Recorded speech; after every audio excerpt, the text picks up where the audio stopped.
नमस्कार। इंदौर डायरी के आज के अंक में आपका स्वागत है। विकास के साथ साथ बीमारियां भी बढ़ती जा रही हैं और हम देख रहे हैं कि आधुनिक युग में आधुनिक जीवन शैली के कारण बहुत सारी सुविधाएं तो मिली हैं, लेकिन बहुत सारी नई तरह की बीमारियां भी पैदा हो गई हैं और इन बीमारियों से बचने के बहुत से उपाय भी हैं। इन बीमारियों को बहुत पहले जाना भी जा सकता है और इनसे बचाव भी किया जा सकता है। विज्ञान ने इस तरह की बहुत उन्नति की है और इन्हीं सब बातों को बताने के लिए आज हमारे बीच हैं तवलीन कौर। तवलीन जी, स्टूडियो में आपका स्वागत है। Thank you. तवलीन जी, आप न्यूट्रीजीनोमिक्स में महारत रखती हैं और कहते हैं कि अब ये जो फील्ड कहलाती है जेनेटिक्स रिलेटेड है और आप जेनेटिक्स काउंसलर भी हैं। हाँ जी, है ना। तो ये किस तरह क्या होता है ये? सो बेसिकली एक जेनेटिक काउंसलर आप समझिए कि एक पंडित जी की तरह होता है। जैसे आप जो जन्म पत्री होती है, राइट, जब आप जन्म पत्री देखते हैं उसमें रिस्क प्रेडिक्शन होता है। रिस्क प्रेडिक्शन का मतलब ये है कि आपके साथ कुछ ऐसे इंस्टेंसेस हो सकते हैं लाइफ में जिनका आपको ध्यान रखना होता है, राइट।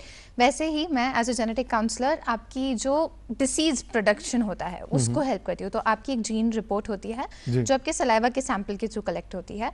उसमें आपके जो डिसीजेस पॉसिबल आपको आगे क्या बीमारियां हो सकती हैं लाइफस्टाइल रिलेटेड, जैसे कैंसर हो गया, ब्लड प्रेशर हो गया, डायबिटीज हो गया, ये बीमारियां होने का क्या रिस्क है आपका, वो हम इस रिपोर्ट से आइडेंटिफाई करते हैं और इनसे कैसे बचा जाए उसको समझने में मैं हेल्प करती हूँ आपको। मतलब आप हमारे जीन्स को कुंडली की तरह बांच लेती हैं। जी बिल्कुल, है ना। तो ये जो जीन्स की जांच होती है ये किस तरह करते हैं और किस बीमारी के लिए कहाँ से और कैसे, क्या ब्लड लेना होता है या फिर? नहीं, आपको बेसिकली सलाइवा लेना होता है, जो हमारी थूक होती है उसमें आपके चीक सेल्स आ जाते हैं, तो हम उससे इसको एक्सट्रैक्ट कर सकते हैं। अदरवाइज आपने कोविड के टाइम पे देखा होगा कि एक ईयरबड जैसा डिवाइस होता है, राइट, जो आपकी नोज में जाता था। वैसा ही एक डिवाइस होता है जो आपके चीक सेल्स को यहाँ पे रब करके निकाला जाता है। उन सेल्स से आप एक्सट्रैक्ट कर सकते हो अपना डीएनए और उससे काफ़ी लंबी एग्जॉस्टिव रिपोर्ट बनती है जिसमें आप आइडेंटिफाई कर सकते हो कि आपको किस किस चीज़ का डिसीज रिस्क हो सकता है। मतलब ये ब्रश साइटोलॉजी की तरह कुछ चीज है? हाँ, मतलब एग्जैक्टली वो नहीं, बट आपके सेल्स को साइड से रब करके यहाँ से, जैसे बहुत नॉर्मली बहुत नॉन इन्वेसिव बोलते हैं इसको, यहाँ पे ब्लड नहीं लेना होता है, कुछ भी नहीं होता है, एकदम पेनलेस प्रोसीजर होता है और कुछ 21 दिन का टाइम लगता है ये रिपोर्ट जनरेट होने में। हाँ जी, ये रिपोर्ट आने में टाइम लेती है और इसमें आपकी सारी चीज़ें, आप किस तरीके से खाते हैं, आपका सोने का क्या पैटर्न है, आप दिन में ज़्यादा एक्टिव हैं, आप रात में ज़्यादा एक्टिव हैं, डायबिटीज़ हो सकती है नहीं हो सकती है, अगर डायबिटीज़ हो रही है तो किस कारण से हो रही है, क्योंकि बहुत सारे कारण होते हैं डायबिटीज़ होने के, ब्लड प्रेशर होने के बहुत सारे कारण होते हैं। अगर ब्लड प्रेशर हो रहा है तो वो किस कारण से हो रहा है, ये सब चीज़ें हम वो रिपोर्ट से आइडेंटिफाई कर सकते हैं। मतलब ये जो सलाइवा या कहें कि गालों से आप रब करके जो थोड़ा सा भी सेल लेते हैं, तो ये 21 दिन उनको क्या कुछ डेवलप करते हैं, क्या करते हैं? एग्जैक्टली। सो ये प्रोसेस ऐसा होता है कि जब आपकी सेल्स में, क्योंकि आप समझिए ऐसा कि आपके सेल्स में ये डीएनए होता है, राइट, ठीक है, जिस दिन आप पैदा होते हैं से लेके जब तक आप मरेंगे ये एग्जैक्टली सेम रहता है। तो ये एक ही बार होता है जीवन में टेस्ट, आपको सिर्फ ये टेस्ट एक बार कराना होता है, इसको रेपिडेडली कराने की बिल्कुल जरूरत नहीं होती है। हाँ जी, मतलब जीवन में कभी भी हमने एक बार वो टेस्ट करा लिया या बच्चा हुआ है और हमने वो टेस्ट कराया तो हमें ये मालूम होगा कि आगे जाके ये इसकी शारीरिक स्थिति क्या होनी है, इसे किस तरह की बीमारी होनी है और अगर कोई गंभीर बीमारी का अगर लक्षण दिखता है तो उसको भी हम बचा सकते हैं। एब्सोल्युटली। आप बच्चा पैदा होते से, अभी इनफैक्ट यूरोप में ये चालू हो गया है, जेनेटिक स्क्रीनिंग चालू हो गई है। बच्चे जैसे ही पैदा हो रहे हैं उनका उसी टाइम पे जेनेटिक स्क्रीनिंग होगी, क्योंकि ओवर द वर्ल्ड आप देखोगे कि ओवरऑल डायबिटीज का रिस्क वगैरह सब बहुत ज़्यादा बढ़ रहा है, राइट। तो उन्होंने ये एक प्रिकॉशनरी मैकेनिज्म की तरह चालू किया है जिसमें वो जेनेटिक टेस्टिंग करेंगे हर बच्चे की। अच्छा। हाँ जी, तो आप as soon as you're born आप ये टेस्ट करवा सकते हो और यू कैन आइडेंटिफाई कि आपको क्या पॉसिबल बीमारियां हो सकती हैं। जैसा कि अपन अभी बात कर रहे थे कि जो आप सेल लेते हैं उनको फिर 21 दिन तक आप करते क्या है? तो वो सेल में से, क्योंकि हमारा डीएनए हमको एम्पलीफाई करना होता है ज्यादा लंबे समय तक, हमें उसको मतलब आई थिंक एक्सट्रैक्शन के लिए हमें कुछ ज्यादा नंबर की क्वांटिटी चाहिए होती है। अच्छा। तो जैसे ही आपने इसमें से निकाला कुछ स्मॉल अमाउंट में वो होता है, उसका फिर एम्पलीफिकेशन होता है और फिर उसका टेस्ट लगता है। तो लैब में यूजुअली इतना टाइम लग जाता है उसको निकालने में, सेल्स को मल्टीप्लाई करने में, एंड देन फिर उसके बाद उसमें से इंफॉर्मेशन एक्सट्रैक्ट करने के लिए। तो ये सेल्स जो ग्रो होते हैं उसके माध्यम से सारी बीमारियां ऑलमोस्ट कवर हो जाएगी। सारे रिस्क आपको पता पड़ जाते हैं कि आप किसी चीज के रिस्क पे हो। मैं ये नहीं कह रही हूँ कि अगर उसमें है तो आपको होगा ही होगा, बट आप उसके रिस्क पे हो, उसकी हाँ हो सकता है, डेफिनेटली हो सकता है। ट्रिगरिंग मैकेनिज्म अगर कोई है तो वो आपको ट्रिगर कर सकता है। जी, जैसे कौन कौन सी बीमारियों को इसमें जाना जा सकता है? डायबिटीज, जितनी भी लाइफस्टाइल से आप रिलेटेड जितनी भी बीमारियां होती हैं आप सब उनके बारे में जान सकते हैं। जैसे फैटी लिवर हो गया, थायराइड हो गया, डायबिटीज हो गया, ब्लड प्रेशर हो गया, आपका मेनोपॉजल रिलेटेड प्रॉब्लम्स भी जो होती हैं वो भी हो गई, जितनी भी लाइफस्टाइल रिलेटेड, कैंसर हो गया, सब बीमारियां आपसे यहाँ पे पता करी जा सकती हैं। अब अपन चूंकि आपने इतनी सारी बीमारियों का जिक्र किया है तो एक एक करके बात करते हैं। मान लीजिए कि ब्लड प्रेशर हो रहा है, मुझे ब्लड प्रेशर बढ़ा हुआ आ रहा है, तो ये मेरे सलाइवा से कैसे मालूम होगा कि मेरा ब्लड प्रेशर कम हो रहा है, ज्यादा हो रहा है, या बढ़ेगा, या मुझे कोई कार्डियक प्रॉब्लम हो सकती है, ये कैसे आप जानेंगे? आप अच्छा एक बात बताइए कि आपको जब बोलते हैं कि आप जब डॉक्टर पास जाते हो, आप उन्हें बताते हैं कि आपको ब्लड प्रेशर है, वो आपसे ये पूछते हैं कि आपके फैमिली में किसी और को ब्लड प्रेशर है? हिस्ट्री तो मतलब ये आपकी फैमिली से एसोसिएटेड है, मतलब आपके जीन्स में आ रहा है, मतलब आपकी डीएनए में है। तो आपका सलाइवा टेस्ट आपका डीएनए टेस्ट होता है, उससे आप पता कर सकते हो कि यहाँ पे ब्लड प्रेशर आ रहा है, इसलिए सलाइवा टेस्ट से आपको पता पड़ सकता है कि आपको ये डिसीज रिस्क है। अब उससे और इन्फॉर्मेशन क्या निकल सकती है अपार्ट फ्रॉम दिस, क्योंकि ये अब बहुत कॉमन नॉलेज हो चुकी है कि अगर आपकी फैमिली में रन करता है कोई डिसीज तो उसकी होने की पॉसिबिलिटी आपको है, राइट? इसके लिए डीएनए टेस्ट कराने की जरूरत नहीं है। डीएनए टेस्ट कराने के बाद आपको क्या पता पड़ेगा, एक्शनेबल पॉइंटर्स जिसको हम बोलते हैं, वो ये हैं कि आपको ये ब्लड प्रेशर की प्रॉब्लम कहाँ से आ रही है और इसके लिए आप क्या कर सकते हैं, ठीक है? तो अब ब्लड प्रेशर की प्रॉब्लम सपोज अगर आपको हार्ट से आ रही है कि आपको किडनी से आ रही है, किडनी से भी ब्लड प्रेशर की प्रॉब्लम आती है, है ना? तो नॉर्मली यूजुअली लोग ये सोचते हैं कि ब्लड प्रेशर की प्रॉब्लम जो है वो हार्ट से रिलेटेड आ रही है, तो वो कोलेस्ट्रॉल लेते हैं कि टैबलेट्स लेना चालू कर देते हैं क्योंकि कोलेस्ट्रॉल का डिपोजिशन ज़्यादा होता है एक्सेट्रा, राइट? बट कुछ लोगों को आप ये देखोगे कि वो ब्लड प्रेशर की मेडिसिन लेते जा रहे बट कोई फर्क नहीं आ रहा। क्यों ऐसा? क्योंकि आप सही प्रॉब्लम को ट्रीट नहीं कर रहे हो। सही प्रॉब्लम को समझना is what happens with the DNA report. आप सही आइडेंटिफाई कर पाते हो कि एग्जैक्टली ये प्रॉब्लम है और उसका फिर आप ट्रीटमेंट कर पाते हो। तो ये तो पेशेंट से ज्यादा डॉक्टरों के लिए भी मददगार हो सकती है। बिल्कुल, आजकल आप देखोगे कि सारे डॉक्टर्स को जेनेटिक्स पढ़ाया जा रहा है। It is very important. पहले इसका क्योंकि इतना सिग्निफिकेंस, मतलब हमारे पास इतनी रिसर्च नहीं थी तो जहाँ पे हम आइडेंटिफाई कर पा रहे थे कि इसका क्या इतना इंपॉर्टेंस या सिग्निफिकेंस है।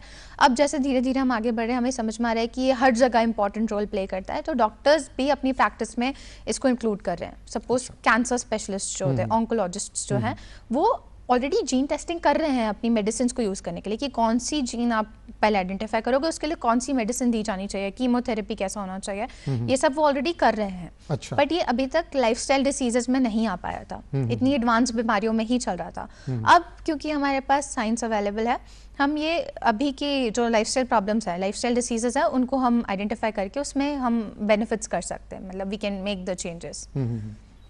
तो बीपी का इस तरह से जो मेन कॉज है वो मालूम किया जा सकता है। एग्जैक्टली, आपका मेन कॉज क्या है वो समझना बहुत इंपॉर्टेंट है। सो बेसिकली अगर मैं आपको बोलूँ कि आपको यहाँ से ए डेस्टिनेशन से बी डेस्टिनेशन जाना है, उसके 3 रास्ते हो सकते हैं।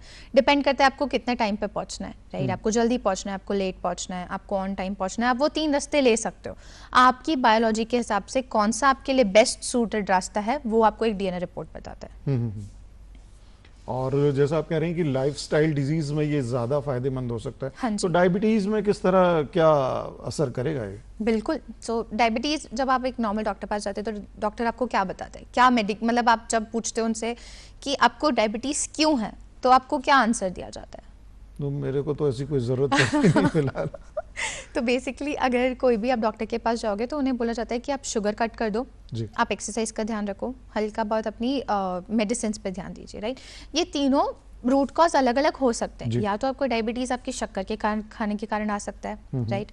या तो आपको डायबिटीज आ सकता है आपके इंसुलिन के ना काम करते हुए। ये बताएं कि जैसे डायबिटीज अगर किसी को हो भी गया है ना, और आपसे वो टेस्ट करा लिया उसने, ये जो भी आपने जीन के माध्यम से उस डायबिटीज के पेशेंट की कुंडली पढ़ ली, तो फिर आप कुछ सजेस्ट भी करती हैं इसमें? जी बिल्कुल। सो जैसे सपोज अगर उनका आया कि उनको जो डायबिटीज़ हो रहा है वो उनके इंसुलिन प्रॉपरली आइडेंटिफाई नहीं हो पा रहा बॉडी में, उसके कारण आया है, तो हम इंसुलिन सेंसिटाइजिंग फूड्स करके एक चीज़ होती है वो देते हैं, जैसे ग्रीन टी बोलते हैं कि बहुत अच्छा इंसुलिन सेंसिटाइजिंग फूड होता है, तो हम ग्रीन टी रेकमेंड करते हैं, कितनी फ्रीक्वेंसी पर उनको लेना चाहिए, कितनी बार वो ग्रीन टी लेंगे और क्या उनको और करना चाहिए, जैसे इनोसिटॉल करके एक सप्लीमेंट आता है वो उनको देते हैं, राइट। सो हमें अगर आइडेंटिफाई हुआ कि आपके इंसुलिन के साथ प्रॉब्लम है तो हम आपको इंसुलिन के अकॉर्डिंगली उसको ट्रीट करते हैं।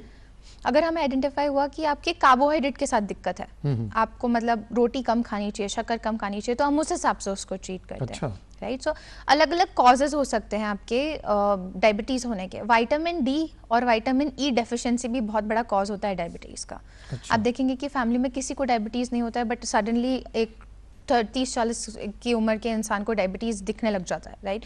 वो डेफिशिएंसी का कॉज भी होता है। विटामिन डी डेफिशिएंसी बहुत प्रेवलेंट है इंडिया में।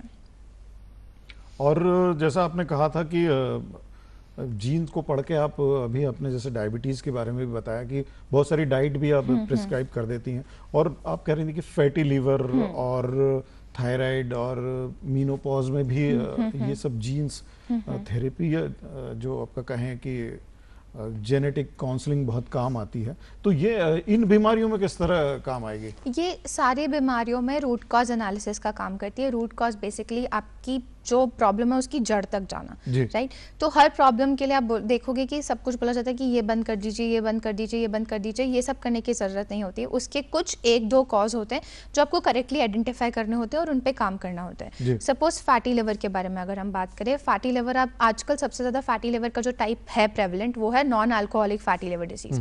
जो अल्कोहल नहीं ले रहे हैं उनके भी लिवर खराब हो रहे हैं, राइट। और वो वेजिटेरियन भी है, आप देखेंगे कि वो नॉनवेज भी नहीं खा रहे तो भी उनके लिवर्स इतने खराब हो रहे हैं, इतनी पूरी कंडीशन में है। दैट इज बिकॉज आप गुड फैट नहीं ले रहे हो। आजकल सब घी से हट रहे हैं, राइट। ओमेगा 3 का कोई सोर्स नहीं जा रहा है, तो वो उसके कारण your liver is getting impacted. आपको वो लिवर पे ध्यान देने के लिए अब गुड फैट खाने की जरूरत है। हमेशा हमें डाइट से कुछ हटाने की जरूरत नहीं होती, कुछ अच्छी चीजें इंक्लूड करने की भी जरूरत होती है, राइट। सो आप मतलब वहाँ पे इंटरवेंशन ऐसा, अगर कोई मैं आपको बोलूँ कि फैटी लिवर है, आपके लिवर पे बहुत ज्यादा फैट डिपॉजिटेड है, तो आप क्या सोचेंगे कि हमको फैट कम खाना चाहिए पड़ेगा, पर उसका राइट सोल्यूशन है आप गुड टाइप ऑफ फैट लीजिए, तो वो आपकी बॉडी में से वो फैटी लिवर को कम करेगा। ओमेगा 3 बहुत लोगों को हेल्प करता है फैटी लिवर के लिए, राइट।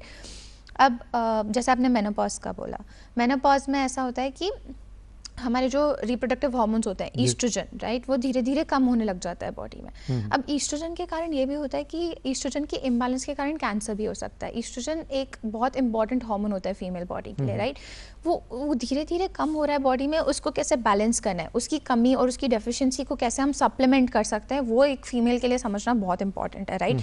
जितना इंपॉर्टेंट न्यूट्रिशन एक फीमेल के लिए उसकी प्रेगनेंसी में होता है, उससे डबल टाइम इंपॉर्टेंट एक फीमेल के लिए उसका न्यूट्रिशन मेनोपॉज के टाइम पे होता है, राइट। सो उस टाइम पे ध्यान देना। उस टाइम पे आप देखोगे कि डायबिटीज होने के चांसेस बहुत ज़्यादा हो जाते हैं, ब्लड प्रेशर होने के चांसेस बहुत ज़्यादा हो जाते हैं, ऑस्टियोपोरोसिस जिसको हम बोलते हैं कि हमारा जो कैल्शियम की डिप्लीशन हो रहा होता है बोन्स में से, उसके चांसेस बहुत ज़्यादा हो जाते हैं। तो उसको सही टाइम पे आइडेंटिफाई करना, पहली बात मेनोपॉज आइडेंटिफाई करना ही बहुत बड़ा अपने आप में टास्क है एक फीमेल को समझने में कि वो मेनोपॉजल स्टेज पे जा रही हैं। कम से कम उनको 6 से 7 महीने लग जाते हैं, right. And it is a very painful process also.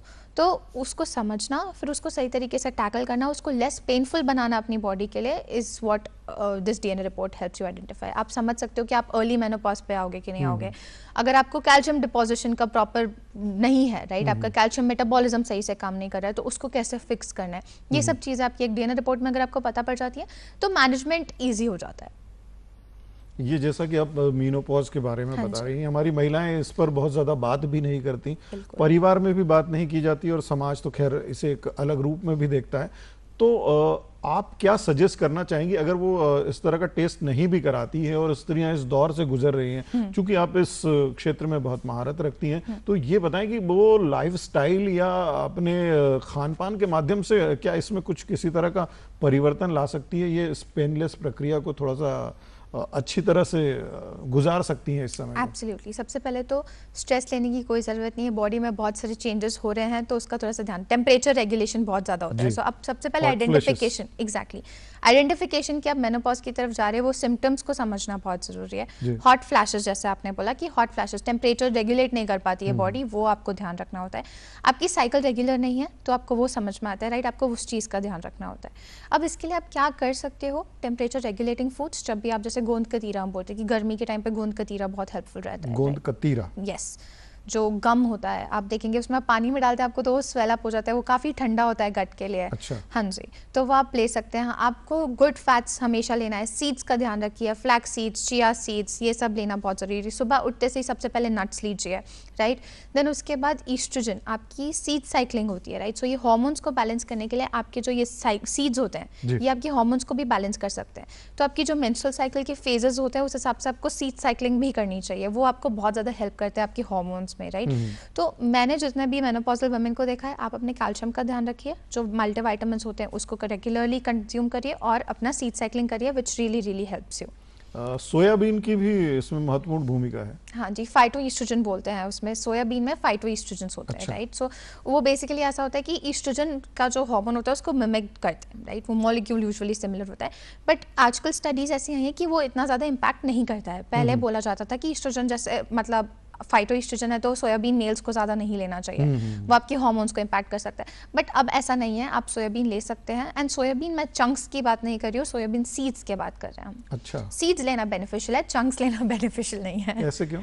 क्योंकि चंक्स में फिर आप देखेंगे कि वो बहुत सारे एडल्ट्रेशन भी होता है। एडल्ट्रेशन मतलब मिलावट हो गई, कैसा चंक बना है, क्या हुआ है, वो सब चीज़ें हमको थोड़ी सी अवॉइड करनी चाहिए। बट जो सीड्स होती हैं in its most nutritious form, वो लेना चाहिए। अब सीड समझिए कि सीड में एक पोटेंशियल होता है to grow the entire plant, तो उसमें बहुत न्यूट्रिशन होता है ऑलरेडी, तो सीड्स लेना सही तरीके से बहुत बेनिफिशियल होता है। आजकल उसके मिल्क भी बनाया जा रहा है, पनीर भी आ रहा है। हाँ, सोया पनीर एंड सोया मिल्क, जो लैक्टोज इंटॉलरेंट है। इनफैक्ट हमारी डीएनए रिपोर्ट से पता पड़ता है कि आप लैक्टोज इंटॉलरेंट है। मैं लैक्टोज इंटॉलरेंट हूँ। अच्छा। हाँ जी। तो ये ओवरऑल सारी चीज़ों को बता देगा, सारी चीज़ें। मतलब आप सो मेरे बहुत इंटरेस्टिंग एक्सपीरियंसेस ये होते हैं जब मैं अपने पेशेंट्स के साथ बैठती हूँ, तो वो किस तरीके, उनको मीठा खाना पसंद है कि नहीं पसंद है, वो उन्हें पता पड़ जाता है। तो एक 45 मिनट सेशन में वो सब हैरान होते हैं कि आपको इतना सब कैसे पता है।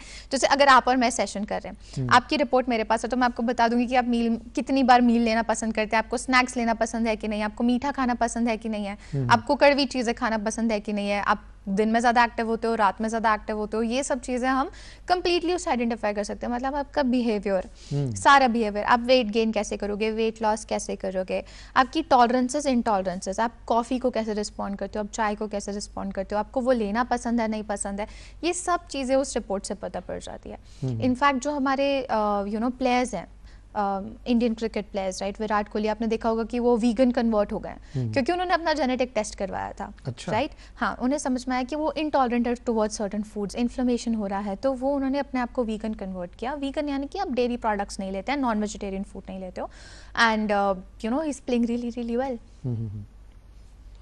तो जैसा आप बता रही हैं कि आपने बहुत सारी बीमारियों के बारे में भी बताया, फैटी लीवर के बारे में बताया, कैंसर के बारे में बताया, एक और ऑटो इम्यून और आजकल बहुत ज़्यादा फैली हुई जो बीमारी है थायराइड की। जी बिल्कुल, है ना? थायराइड को भी आप डिकोड कर ही लेते होंगे। yes. तो थायराइड के बारे में थोड़ा सा बताएं, अगर जो हमारे दर्शक इससे प्रभावित हैं वो थोड़ा सा देखें और समझें इस चीज़ को। सो थायराइड आप देखोगे कि बहुत ज़्यादा प्रेवलेंट हो गया है। हर फीमेल अबव 30-40, मैं जितने क्लाइंट्स और जितने पेशेंट्स देख रही हूँ उनके सबके TSH लेवल्स बढ़े हुए आ रहे हैं, राइट? आपकी बॉडी आपको ऑलरेडी अटैक कर रही है, राइट? थायराइड के लिए आपको डेफिनेटली मेडिकेशंस दी जाती हैं, राइट? आप पहले 25 mg पे होते हो, फिर आप 75 mg पे जाते हो, फिर आप 100 mg पे चले जाते हो, और कोई फ़र्क हमें दिखता नहीं है, राइट? इनफैक्ट अभी एक बहुत रीसेंट केस मैंने देखा था जो थायराइड का था, राइट? उसमें ये भी था कि अब जैसे हम बात करते हैं कि माइक्रोन्यूट्रिएंट डेफिशिएंसीज, आप B12 देते हो, आप जिंक देते हो, आप सेलेनियम देते हो थायराइड के लिए, तो जब ये देने के बाद भी थायराइड में फ़र्क नहीं पड़ रहा था, तो हमने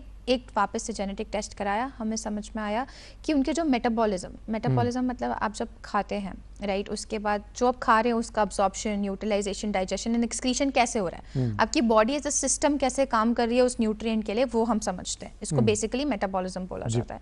तो उसमें जो न्यूट्रिएंट्स हम दे रहे थे उसका जो यूज होना चाहिए था वो नहीं हो पा रहा था। आपकी बॉडी एक इनएक्टिव फॉर्म से एक्टिव फॉर्म में एक न्यूट्रिएंट को कन्वर्ट करती है, राइट?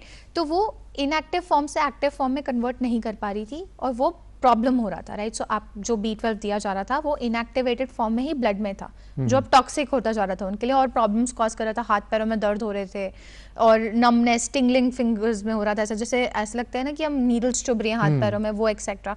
तो थायराइड के साथ वो भी प्रॉब्लम आ रही थी। DNA टेस्ट कराने के बाद हमें समझ में आया कि B12 उनको एक्टिवेटेड फॉर्म में देना चाहिए। जैसे ही हमने उनको B12 एक्टिवेटेड फॉर्म में दिया, उनकी सारी प्रॉब्लम सॉल्व होना स्टार्ट हो गई। मतलब वो थायराइड भी ठीक हो गया? करेक्ट। और ऐसा कहते हैं कि जैसे थायराइड की दवा शुरू करते हैं तो बीपी अपने आप बढ़ना है, फिर डायबिटीज की ओर भी आप जा रहे हैं, और आर्थराइटिस भी इन सब दवाइयों के कारण होने लगता है। करेक्ट। तो बहुत एक्सटेंट तक ऐसा होता है, स्पेशली आप समझिए कि जैसे आप कोई भी मेडिसिन लेते हैं तो हम बोलते हैं कि बहुत सारे लोगों को मेडिसिन लेने के बाद एसिडिटी का इशू होता है, राइट? फिर वो एक एंटा एसिड लेते हैं। अब एंटा एसिड, आपका जो गट रिलेटेड इश्यूज होते हैं वो बहुत खराब हो जाता है। आपका जो मेन मैकेनिज्म है जहाँ पे आप सारा न्यूट्रिएंट अब्सॉर्ब कर रहे हो, आपने उसको बिगाड़ दिया है, राइट? मतलब आपकी पैंट्री बिगड़ गई, आपका जो स्टोरिंग हाउस है वो बिगड़ गया, आप कुछ भी आप ड्राइव नहीं कर पा रहे हो एनर्जी, राइट? वो जब तक सही से काम नहीं करेगा, आप सारी डिसीजेस होने की पॉसिबिलिटी। अब जो भी डिसीज होते हैं, आप दो ही तरीके से आपको कोई भी बीमारी हो सकती है जी। या तो आप डेफिशिएंट हो सकते हो किसी चीज़ में, राइट? आपकी डेफिशिएंसी सारे विटामिन या मिनरल्स में, या फिर सेकेंड चीज़ आपकी गट हेल्थ बहुत इम्प्रॉपर है, राइट? जैसे आपने बोला कि एक से दूसरी बीमारी, दूसरी से तीसरी बीमारी, यही इसीलिए होता है क्योंकि पहली बात तो आपकी गट हेल्थ खराब हो जाती है क्योंकि मेडिसिन आपके गट को बहुत ज़्यादा एसिडिक बना देते हैं, राइट? तो आपने जो भी मतलब एंटा एसिड्स लेते हो वगैरह, वो सब आपकी गट के लिए हेल्दी नहीं है। तो आप जैसे ये होता है, आपकी डेफिशिएंसी का रिस्क बढ़ता जाता है क्योंकि अब आप कुछ भी ढंग से अब्जॉर्ब नहीं कर रहे हो, आप जो खा रहे हो वो आप यूटिलाइज नहीं कर रहे हो, राइट? तो उसके कारण और बीमारियां आती जाती है। जैसे बहुत ऐसा होता है कि बीपी की जो मेडिसिन होती है वो B12 डेफिशिएंसी कॉज करती है, उसी डेफिशिएंसी के कारण डायबिटीज भी हो जाता है, राइट? तो यूजुअली आप देखोगे कि बीपी का कोई पेशेंट है तो उसके कम से कम 7-8 साल बाद उसको डायबिटीज होना ही होना है, राइट? सो ये आप कंप्लीटली अवॉइड कर सकते हो। आप इसको कम्प्लीटली अवॉइड कर सकते हो अगर आपको पहले से पता हो कि आप इसके रिस्क पे हो, और अपनी जो नॉर्मल आपका जो DNA रिपोर्ट है वो आपको बता रहा है कि 1-2 चीज़ों का ध्यान रखना है, तो उन चीज़ों का ध्यान रख के आप वो रिस्क को कम्प्लीटली अवॉइड करो। तो फिर से हम वहीं आ गए कि बीपी अगर बढ़ा हुआ है, जैसे आपने कहा, फिर डायबिटीज हो जाएगी। तो अगर बीपी बढ़ा है और उसने आपका ये टेस्ट करा लिया है तो फिर उसको बीपी की दवाओं की आवश्यकता नहीं रह जाएगी? तो डिपेंड करता है कि आपका बीपी कितने लेवल पे बढ़ा हुआ है। एकदम से हम मेडिसिन को हटा नहीं सकते, धीरे धीरे पहले मेडिसिन और लाइफस्टाइल मॉडिफिकेशन साथ में चलते हैं। आप एक्सरसाइज साथ में करोगे, आप डाइट साथ में लोगे, आप सप्लीमेंट साथ में लोगे और आप मेडिकेशन कंटिन्यू करोगे। धीरे धीरे मेडिकेशन का जो डोज है वो कम होता जाएगा and eventually you go of medication. तो मेरे कुछ 500+ रिवर्सल केसेस रह चुके हैं, diabetes, blood pressure, fatty liver, thyroid के, राइट? तो जब हम सही प्रॉब्लम को आइडेंटिफाई कर लेते हैं, सोल्यूशन निकालना बहुत ईजी है क्योंकि आप देखेंगे कि दुनिया में सोल्यूशन बहुत सारे अवेलेबल हैं। सबको पता है कि डायबिटीज है तो शक्कर कम खानी चाहिए, ये करना चाहिए, बट क्यों है वो डायबिटीज ये कोई नहीं बता पाता। आप किसी भी डायबिटिक पेशेंट से पूछेंगे या किसी भी ब्लड प्रेशर वाले पेशेंट से पूछेंगे और आप उनसे बोलेंगे कि आपको किसी डॉक्टर ने बताया कि आपको क्यों है हाइपरटेंशन, आप नहीं आंसर कर पाओगे क्योंकि यूजुअली वो नहीं पता होता है उनको। मेरा जो टेस्ट है, जो हम टेस्ट करते हैं, उससे मैं उनको ये बता देती हूँ कि आपको जो हाइपरटेंशन है वो इस रीजन से है, ये कारण है आपके हाइपरटेंशन का। तो जब आपको कारण पता है तो आपको फिक्स अवेलेबल पता ही है, जो बहुत आसान है जी, राइट? तो कुल मिला के ये कहा जा सकता है कि इन टेस्ट के माध्यम से और आपसे काउंसलिंग के बाद लाइफस्टाइल को चेंज करके बहुत सारी दवाइयों से भी दूर रहा जा सकता है। एब्सोल्युटली। और दवाइयाँ आपकी SOS होती है, आपका सिम्टोमेटिक ट्रीटमेंट होता है। सपोज मैंने आपको बोला कि अच्छा ठीक है, अभी यहाँ पे ये मतलब बार बार आप ग्लास में पानी पियेंगे, फिर उसको रिफिल करेंगे, फिर पानी पियेंगे, फिर रिफिल करेंगे, वो खाली ही हो जाएगा बार बार, right? So you have to ensure कि वो सिम्टम है, आप उसको सिर्फ बाहर से देख रहे हो, खाली क्यों हो रहा है ये आपको नहीं पता है, राइट? उसको रिफिल करने की बजाय आप समझो कि क्यों खाली हो रहा है, कहीं उसमें होल है, कहाँ से पानी लीक हो रहा है, वो होल को फिक्स करिए ताकि वो पानी होल्ड कर सके। Exactly that. बस आपको सिम्टोमेटिक ट्रीटमेंट की तरफ ना जाते हुए रूट कॉज समझना बहुत इंपॉर्टेंट है। जब आप रूट कॉज समझ जाते हो, आप प्रॉब्लम वैसे ही सॉल्व कर देते हो। जी। तो ये जो आपका टेस्ट होता है, क्या कहलाएगा ये टेस्ट? ये न्यूट्रीजेनोमिक्स टेस्ट होता है। न्यूट्रीजेनोमिक्स टेस्ट, ये क्या सरकारी अस्पतालों में हो सकता है? अभी इतना एडवांसमेंट नहीं आया है, अभी गवर्नमेंट हॉस्पिटल्स में ये टेस्ट अवेलेबल नहीं है, बट प्राइवेट जो इंस्टीट्यूशंस हैं वहाँ पे आप ये टेस्ट करा सकते हो। जैसे जो लैब है ICSR इंदौर में, राइट, वहाँ पे ये जेनेटिक टेस्टिंग की अवेलेबिलिटी अब स्टार्ट हो गई है, राइट। वी हैव टेक्नीशियंस जो हमारे लैब में वो DNA को हमको एक्सट्रैक्ट करने में हेल्प करते हैं, रिपोर्ट जनरेशन में हेल्प करते हैं, और हम फिर हेल्प कर सकते हैं आपको आइडेंटिफाई करने में कि आपका रिस्क किस तरफ आ रहा है और उसको हम कैसे रिजॉल्व कर सकते हैं। अच्छा, इस टेस्ट को कराने के पहले भी कोई सावधानियां रखनी है या भूखे पेट जाना है या बिल्कुल नहीं, कुछ भी नॉर्मल नहीं, जा सकते हैं? कुछ भी नहीं, आप जैसे हो, आप जब आपका मन करे टेस्ट कराने का आप लैब जाइए, वो आपका स्वैब लेंगे चीक से और आपको वो। एक और मुद्दे की बात जो है वो ये बताइए कि इसमें खर्च कितना आएगा इस टेस्ट को कराने में? ये थोड़ा सा एक्सपेंसिव टेस्ट होता है जी, राइट, डिपेंड करता है कि आप कितने पैरामीटर्स आइडेंटिफाई करना चाहते हैं, राइट। अगर आपको सारा ओवरऑल अपना आइडेंटिफाई करना है कि आपका बिहेवियर क्या है, आपकी फिटनेस क्या है, किस टाइप की एक्सरसाइज आपको हेल्प करेगी, आपको डिसीज रिस्क कितने कितने हैं, तो वो थोड़ा सा एक्सपेंसिव पैनल होता है, right. So it can cost, इसका जो रेंज होता है वो 7500 से लेके 40,000 तक कहीं पे भी रह सकता है। अच्छा जी, तो दर्शकों, ये आपने जाना आज कि आप भविष्य में होने वाली बीमारियों को किस तरह जान सकते हैं। न्यूट्रीजीनोमिक्स के माध्यम से, एक टेस्ट के माध्यम से आप ये जान सकते हैं कि आपको किन बीमारियों का ज़्यादा खतरा है, और ये टेस्ट कराने के बाद, जेनेटिक काउंसलिंग के बाद आप उनसे बचाव भी कर सकते हैं। तवलीन कौर जी, आप स्टूडियो में आई और बहुत अच्छी जानकारी हमारे दर्शकों को दी, इसके लिए आपका बहुत बहुत धन्यवाद। तो दर्शकों, ये था हमारा इंदौर डायरी का आज का कार्यक्रम। अगले अंक में आपसे फिर मुलाकात होगी, तब तक के लिए नमस्कार।